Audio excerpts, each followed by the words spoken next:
Hi, what's up mga Karina? Kumusta na? Naway nasa mabuti tayong lahat na kalagayan.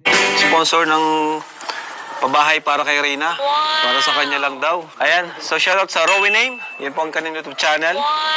At sa page nila, Reyna's Best Team Ever ata yan. Parang ganun po. Parang yun. Salamat po sa inyo. No? Naghanap po kami ngayon ng lupa para kay Reyna. Ano?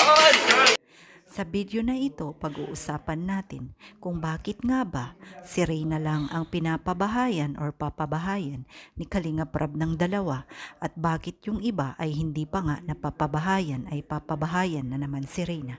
Bago natin ituloy ang usaping ito, sana ay nakapag-subscribe na kayo at nakapag-comment, makapag-share and like sa video na ito. Maraming salamat. Bakit nga ba dalawa ang magiging bahay ni Reyna?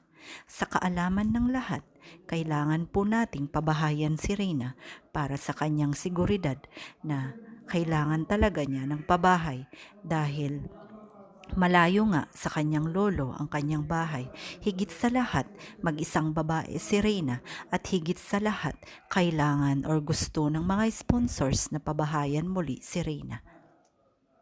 Sa pangalawang bahay ni Reyna, ang inyong lingkod ay talaga namang nagsasakripisyo upang manghikayat ng mga iba't ibang sponsors na hanggang ngayon ay nakalikom na nga tayo ng 365,000 na pondo para sa bagong bahay ni Reyna.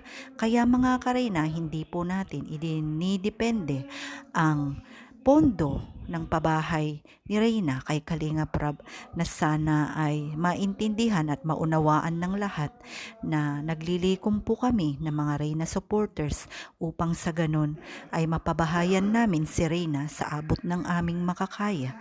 Sa kaalaman ng lahat, sana ay ma-share and likes nyo ang video na ito upang sa ganun ay ma-share natin sa mga hindi pa nakakaalam at gusto pang tumulong para sa pabahay kay Reyna at sa mga nagtatanong kung bakit nga ba papabahayan ni Kalinga Prab ng dalawa si Reyna at yung mga ibang supporters or ibang beneficiaries ay hindi pa nga napapabahayan. Mga Kareyna, sana ito na naman po ang aking explanation na galing po sa mga sponsors at sa tulong ng mga iba't ibang supporters ni Reyna ang magiging pangalawang bahay ni Reyna at nagtutulungan po kami.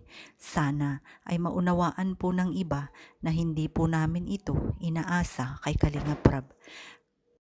At sa kabila ng lahat, nagpapasalamat kami sa Kalingap, lalong-lalo na kay Kalinga Prab dahil nandyan siya na sumusubaybay. Higit sa lahat ay sa kanya namin ipinagkakatiwala ang buong pondo upang sa ganun ay siya ang magtingin ng lupa at mag-supervise sa pabahay ni